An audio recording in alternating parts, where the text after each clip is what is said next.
enemies to lover being such a popular trope, there's just something so addicting about it. Maybe the whiplash of the two opposite ends of the spectrum wanting to run each other over with the 4x4, or the possibilities of what they could become gets us so riled up. The tension, the drama, some say it's overdone, I say I couldn't care any less. It's one I absolutely love. Whether it's just side romances, main romances, and or BL, it's just so addicting. I love when they hit the mark and have a rewarding climax. Now, I think the best enemies to lover I found on WEBTOON is To Love Your Enemy. Season 1 only. Just Season 1. Don't read Season 2. Season 1, however, so great. Imagine having to lie about your entire identity and dating status with someone because you got caught up in a pyramid scheme. That is embarrassing. A big problem with a lot of stories is that there's problems that can be easily fixed and discussed, but this problem right here, you would have to literally trust the person to even remotely believe them.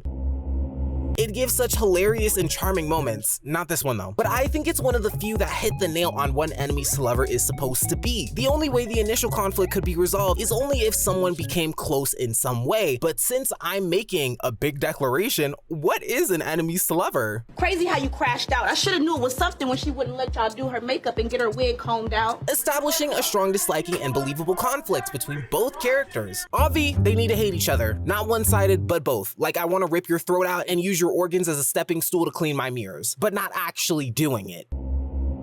A strong distaste needs to be established. A conflict, whether it be childhood rivals, disagreeing of opinions, or just a misunderstanding. The point is, it should be believable and it should be recoverable. Because some people consider some odd things that go too far as enemies to lovers. Subin and Yijun is a pretty good example of a recoverable conflict for this. Subin and Yijun's conflict started out as Yijun, who didn't have enough to pay for his school field trip, and Subin gave him her money to help. But Yijun got in trouble and didn't believe she was trying to help, but only make her feel good about herself. He felt incredibly embarrassed by it and vowed to make her feel the exact same way. A misunderstanding and shame. But both of their lives switched in a really bad way, and Subin and her family became extremely poor. Yijun then sees Subin's family struggling and offers them 100 million won, and Subin has to pay it back in 10 years. In return, she feels just as embarrassed as he felt. But the main plot of the story is her trying to get married. Yijun returns saying to get married to him for a year to pay back the debt she owes. As they have a strong disliking for each other in terms of shame, that could still be recoverable. She didn't intentionally want to shame him. With To Love Your Enemies, the focal point of Yik-young dislikes her for the fact he believes she has something to do with the pyramid scheme his mom was a part of. What makes it so great is that she had no clue what was going on, but because of the bad timing and the looks, it got really convoluted. But would someone who committed a crime admit they committed a crime? It's easy to fix, but it's not. And now she has to produce 101 lies to keep her image clean and stop him from exposing the truth about her, even starting a rumor they're dating to get people off their back. Maggie, I hate when people lie!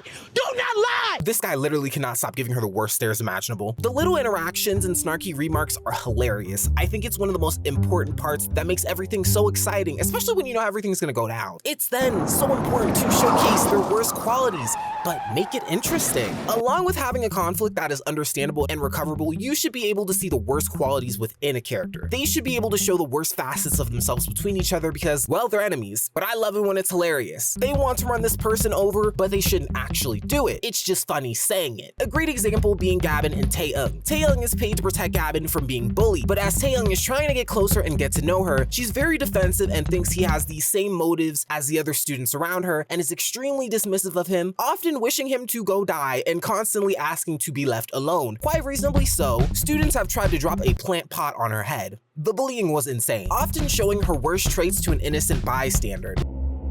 When Taeyoung is protecting her, he declares he likes her accidentally as a lie. It's quite hilarious because she chases him down because she knows he's lying, showcasing the divide between them and showcasing how she can be really mean. Seth and Dare from Hugger Mugger is another example. Seth shows his worst qualities of how jealous of Darren he is, flicking him off because he's receiving more praise for his talents and his inner monologues talking about how he's perfect and how the world revolves around him, just for him to realize after a dream that he's actually deeply infatuated with him. Yunhee showcases her worst qualities by lying and manipulating the others around her and basically stalking the main character to make sure he doesn't spill her secrets. Between the two, they would get into some pretty petty spats. Yik-young is more cold and wants to pretend that she doesn't exist, but if so, won't fail to remind her about her past and can't stand her. A lot of people around her are swirled with rumors and think they are like on and off fighting. Like the most random stuff pops up. I think the best part about the story is the most insane rumors that people spread. Like if someone said she was in the Capitol in March, somebody would have believed her. And well, just after all that, the slip and the crack, the development development. Eventually, after a certain point, whether it happens quickly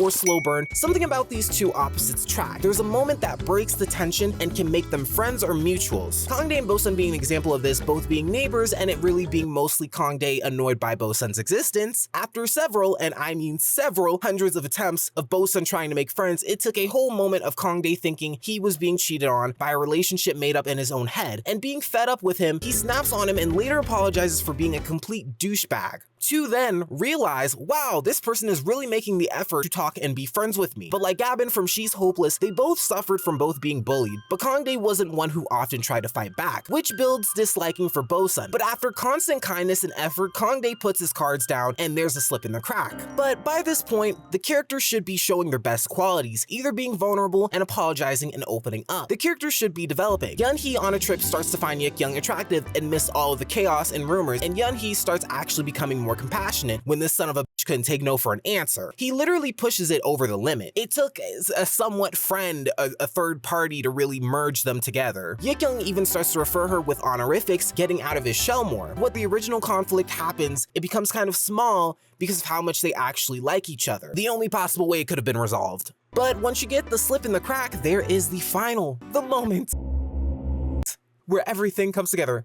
Oh, the final step into making this a true enemies to lover. The moment that brings them together. The turning point that makes them lovers. Which in some cases can happen instantly after or after a friendship. Aki and Demian, for example, albeit pretty quickly, both dorming with each other. Demian bullied him when they were younger, but now he seems so different as they've grown much older. Demian tries to apologize, but Aki is hesitant and still traumatized. Demian ran away from his family to pursue his passion, and Aki can't help but respect and be attracted to the drive and passion of the pursued field. But little by little, Aki expands their world and made two for him. He even became worried for if he will pass an audition, and Demian hugs him because of it. Demian confesses that he feels like he can be the real him with him, pulls him closer, and Aki goes in for a kiss. But Aki becomes scared, thinking they're not good for each other. Recounting his trauma from being bullied, but realizing he ruined everything in the moment, going back to pursue him and making things right. Kangdae and Bosun, after realizing they knew each other in the past, becoming a lot closer, and eventually Kangdae confessing to liking Bosun romantically after developing a friendly relationship. It's important for the final moment to be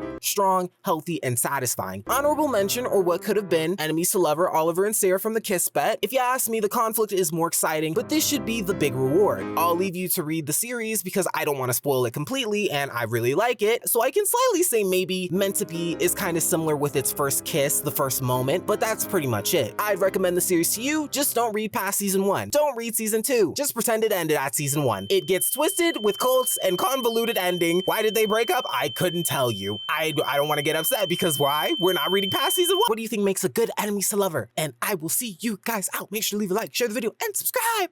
Bye!